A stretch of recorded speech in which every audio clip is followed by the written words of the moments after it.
Hello bachcho, let's read out a question first. The number of three element set of positive integers a comma b comma c such that a cross b cross c is equals to 2310 is. So यहाँ पर देखिए तीन integer numbers हैं, ठीक है ना। वो हमें दे रखे a cross b cross c is equals to 2310 की इक्वल है, ठीक है। सो ऐसे हम कितने नंबर ऑफ थ्री एलिमेंट्स का सेट ऑफ पॉजिटिव इंटीजर बना सकते हैं वो हमें यहाँ पर निकालना है। तो चलिए स्टार्ट करते हैं सॉल्यूशन से, but before of its let's talk about the key concept which we are going to use here for this question. So if you remember the formula, that is, if you have been given the n number of things and you have to select the r number of object throughout that n number of things, then you can use the formula of NCR, ठीक है। And this is nothing but is equals to n factorial by n minus of r factorial multiply by r factorial। सो वैसी conceptual फॉर्मूले का हमें यहाँ पर use करना है। तो चलिए स्टार्ट करते हैं हम यहाँ से। सो सबसे पहले हम यदि देखें, सो गिवन क्या है, a इंटू बी इंटू सी, इन तीनों का मल्टीप्लीकेशन किसकी इक्वल आना चाहिए, 2310 की इक्वल ही आना चाहिए। तो सबसे पहले तो मैं इसके फैक्टर कैलकुलेट करता हूँ, ठीक है ना। इसके फैक्टर्स कैलकुलेट कर लेते हैं। सो सबसे पहले 2 से डिवाइड करूंगा तो 1 टाइम चला जाएगा, फिर 3 से डिवाइड करना होगा, फिर 5 से, 7 से, एंड देन फाइनली 11। सो ये आ गए उसके फैक्टर्स। सो टोटल फैक्टर्स यहाँ से कितने निकल के आए हैं, 5, ठीक। यहाँ से यदि मैं टोटल फैक्टर्स देखूं सो कितने निकल के आए हैं, 5। यानी कि यदि मैं यहाँ से मान लूं कि लेट 1 आउट ऑफ 5, ठीक है ना, मैं फर्स्ट केस में लेकर चलता हूं कि यदि मैं 5 में से क्या सिलेक्ट कर रहा हूं, एक सिलेक्ट कर रहा हूं। सो ये तो हो गया ए के लिए, मल्टीप्लाई बाय रिमेनिंग कितने होंगे, 4, क्योंकि मैंने एक को ऑलरेडी सिलेक्ट कर लिया है। सो रिमेनिंग 4 में से अब मैं क्या करूंगा, एक को सिलेक्ट करूंगा, ठीक है, मल्टीप्लाई बाय। और सी के लिए फिर क्या होगा पॉसिबिलिटी, रिमेनिंग। सो देखिए मैंने 5 में से एक को सिलेक्ट कर लिया, 4 में से एक, तो बचा कितना, 3। सो 3 में से मुझे पूरे के पूरे 3 जो है उसे सिलेक्ट करना होगा। एंड जैसे कि यहाँ पर दो आइडेंटिकल है, दो अलाइक्स है, देखिए 5C1 है, 4C1, ये दोनों अलाइक्स है, दैट इज वाई इसको हम डिवाइड करेंगे 2 फैक्टोरियल से, ठीक। सो इसको फॉर्मूले के अकॉर्डिंग सॉल्व करेंगे।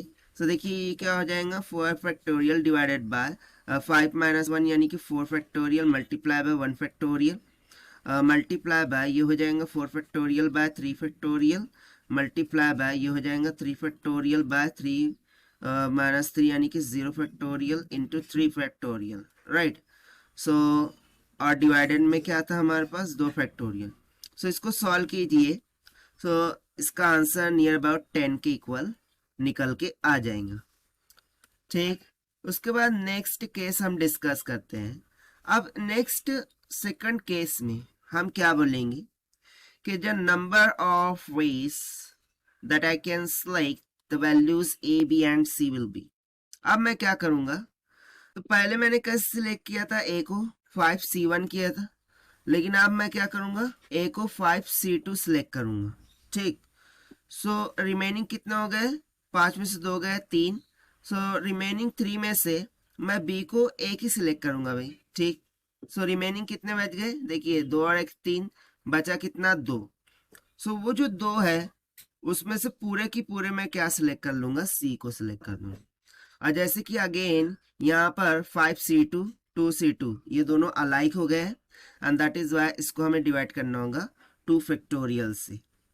सो इसे जब आप सॉल्व करेंगे सो इसका आंसर निकल के आ जाएगा 15 के इक्वल, ठीक है ना। नेक्स्ट पॉसिबिलिटीज क्या हो सकती है कि next possibility of number of veg can be कि अब हम क्या करते हैं, जैसे कि 5C2 का करते हैं 3C1 और 2C2। सो अब मैं क्या करता हूँ, कि 5 में से 3 सिलेक्ट कर लेता हूँ ए के लिए, तो बचे कितने 2। सो 2 में से 2 सिलेक्ट कर लेता हूँ बी के लिए, और बाकी कुछ बचा ही नहीं है, और यहाँ पर कोई आ भी नहीं हो रहा है। सो जब आप इसको सॉल्व करेंगे तो 5 माइनस 3 2 फैक्टोरियल, 2 से 2 कैंसिल, 5 टू 10, यानी कि ये नियर अबाउट 10 के इक्वल आएंगे, क्योंकि 2 से 2 का मान तो 1 ही होगा, राइट ना। फोर्थ पॉसिबिलिटी चेक करते हैं। सो फोर्थ पॉसिबिलिटी में जो नंबर ऑफ वेज यहाँ से निकल के आएंगे, सो मैं पूरे 5 में से 4 सिलेक्ट कर लेता हूँ ए के लिए। सो बच्चा कितना एक, सो एक में से एक को सिलेक्ट कर दिया ना। 1C1 का तो 1 हो गया, और 5C4 का हो गया 5, से 5 into 1 will be comes out equals to 5।